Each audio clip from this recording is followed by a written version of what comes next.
Hi everyone, welcome back to another episode of Cornerstone Conversations. Today's episode is a special one because it's all about content and what you would like to see here from you, our viewers.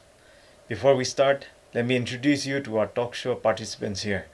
We have here a postgraduate in geology and one of the first winning beauty contestant from her district, the former Miss Tuminiu, Hisolemak. We also have Wabang Moa, director and promoter of HDM and our channel Northeast Cornerstone TV. Here at Northeast Cornerstone TV, we have been producing live videos, events, music series called Nova Musicians Gallery, featuring the stories and music of our upcoming local musicians. We also have an entrepreneur talk show series called Nova Symposium, or in plain English, New Discussions, featuring the businesses and issues of our upcoming entrepreneurs of Nagaland. So for our discussion here today, what do we have next? Over to Hisoli. Thank you, Aaron. And yes, indeed, now we need to be producing new relevant programs and episodes for our viewers. So recently we ran a poll to find out what kind of videos or content you'd like to see from Northeast Cornerstone TV. And wow, the responses were very encouraging, and many of you took your time to give your honest opinions, and here we are today to talk about what we have learned and what's coming next. And so for our first segment, we have 4 segments today, but first segment here, we want to share what you, our viewers, told us through the poll we shared.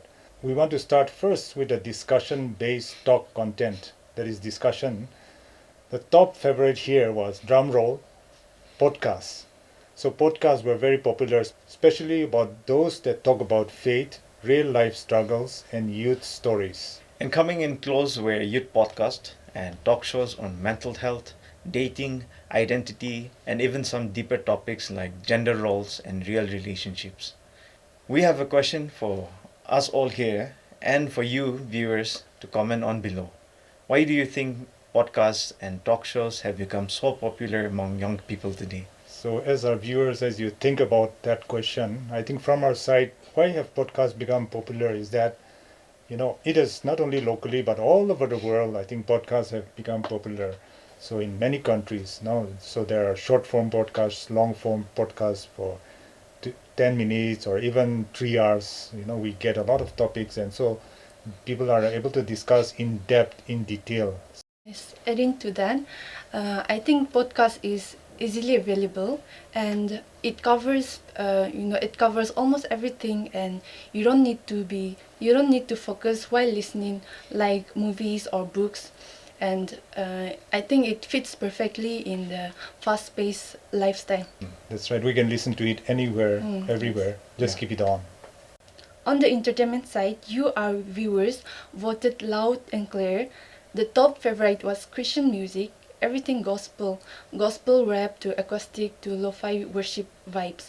So my next question is, what makes Christian music, especially gospel rap, lo-fi and acoustic, so appealing to youth right now? From my point of view, I feel like it's quite relatable in our generation. I listen to a lot of gospel raps.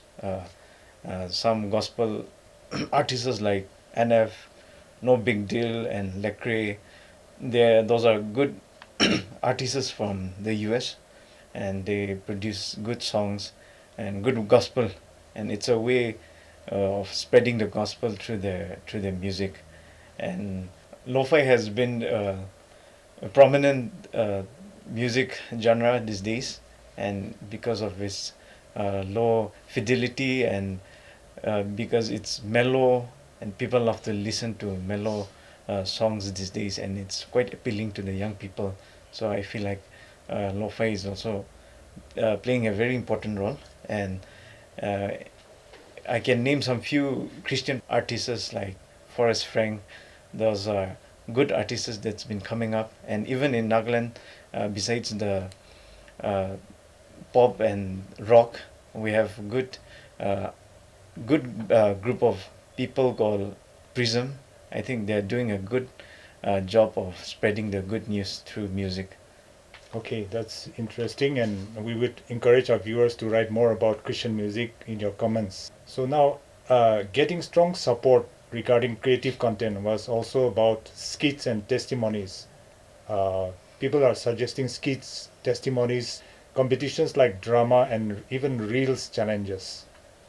Plus, gaming with a faith twist, gaming from a faith point of view. These are suggestions which our viewers are giving.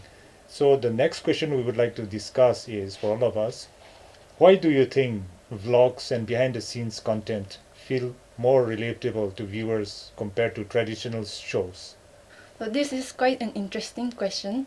When we talk about traditional shows, the viewers know that it's usually polished or carefully produced, but when it comes to vlogs or behind the scenes, it's usually not edited, and then they feel so real. So maybe people or youth, they feel more relatable to behind the scenes or vlogs. Now, changing gears, our second segment is talking about what you, our viewers, suggested. We also asked you to leave suggestions, and you didn't hold back. Some of you want raw, authentic stories like docu-series, following people with big dreams or tough journeys. That's beautiful. And so our next question is, what are some real life or raw stories that you think need to be told more often in Christian media? We have also been kind of experiencing these in the sense that people are looking for real life stories. The real life story of a teacher, for example, or a business person or a musician, following his or her life as they do their job, and the issues, the challenges they face. This may be one of interesting topics because our viewer can also learn something from these real life stories. So other people also ask for more openness on topics like interesting topics like dating, identity, gender roles, and how to view them through the lens of faith. So the question we would like to discuss now is, why is it important to talk about topics like dating, identity from a faith-based perspective? So when we talk about dating and identity from a faith-based perspective, it is super important. And everybody is looking, or everybody is trying to find who they are and what's their purpose in life. And when we put these topics from a faith-based perspective, I think it helps.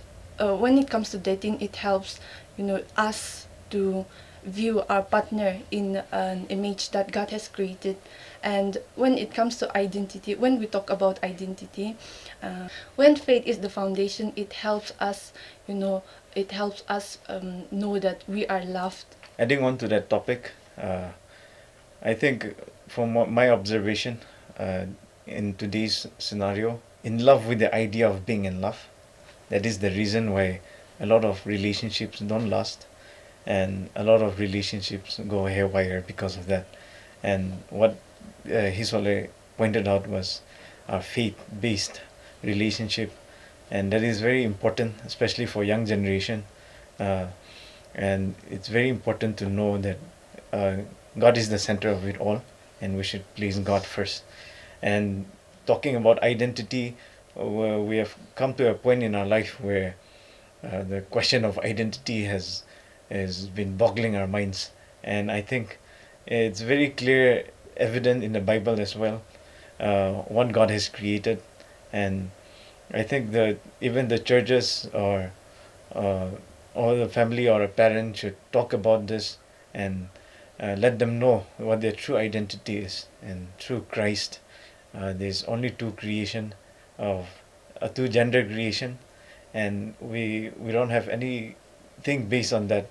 If you like to delve into the identity crisis in our generation, I think there are good preachers and psychologists. Search for them in YouTube or some other books. There are different kind of books talking about this, and from a faith-based perspective. And I think it's very important for us to know what is right and the truth of the Word of God. And talking about the topic of dating, it was very interesting because many years ago when we started first as a media ministry, we did a talk show discussion on dating and relationships. And that topic was very interesting for the youth of that day, but I think it will be even relevant for youth of today. And so if you would like to watch it, you can check the link given below, or you can check the link given above. Viewers, it helps a lot if you all like and subscribe to our channel. So just press the subscribe button too. And one of my favorites, someone asked us to create space for young people just to be mysterious. We see you. So our next question is, do you think interactive formats like Q&As, polls or challenges make Christian content more engaging? Why or why not? So yeah, the question is interesting, and it is important when we make Q&As or polls or challenges. It includes the viewers as well. It helps the viewer to take part in the conversation and to share their opinions.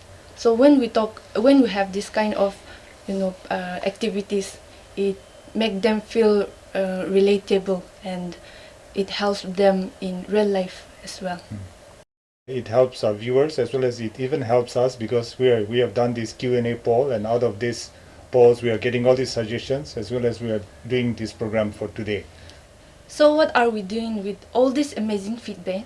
Let's start our third segment on the topic, what's coming next. For starters, we want to be launching new podcasts and vlogs featuring our real-life youth stories from Nagaland and Northeast.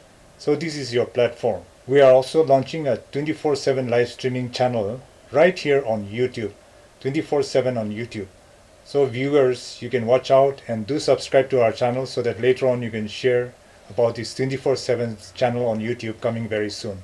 We are also working on more creative Christian content, including live music sessions, fun Q&As, live shopping, and maybe even a youth game series.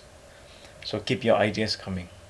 A question for us all here. How can young people contribute to Christian media even if they are not pastors or musicians? I think that's a very relevant question, even not only for media, but for many other fields also in Christian ministry. For example, if we take the case of missionaries, earlier they were pastors, they were church workers, they were evangelists.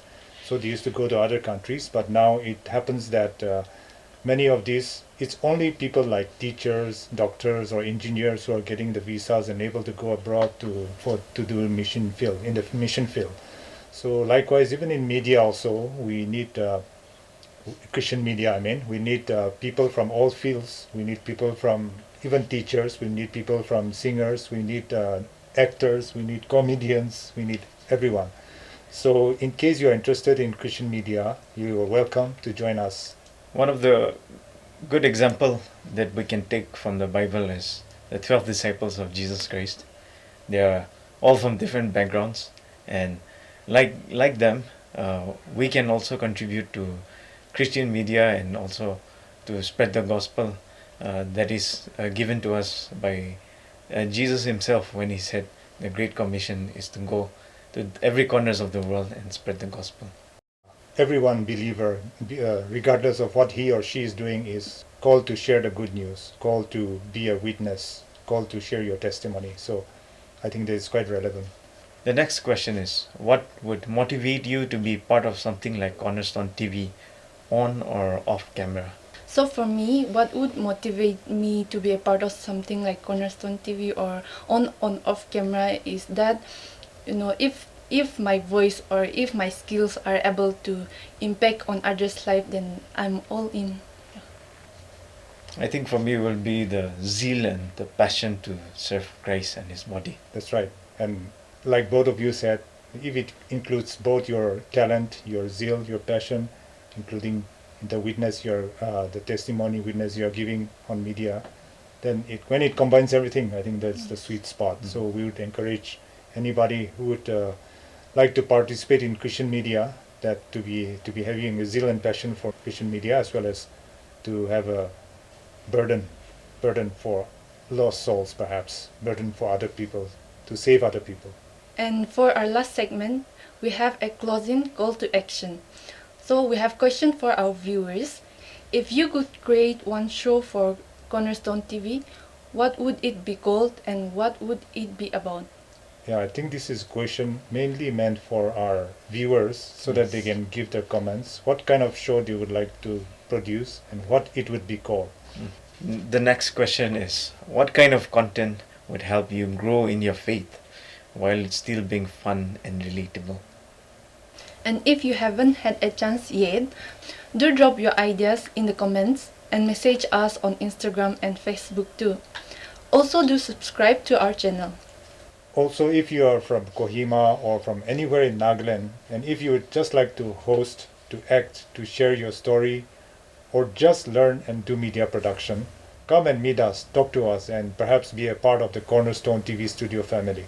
We are coming to the end. A friendly reminder from us at Northeast Cornerstone TV for you all to like and subscribe to our channel and press the notification buttons to look out for our latest updates. Let's build something beautiful together for God, for our generation. Thanks again for your voice, your heart, and your time. See you on the next episode of Cornerstone Conversations with you. Bye for now. Bye. Bye.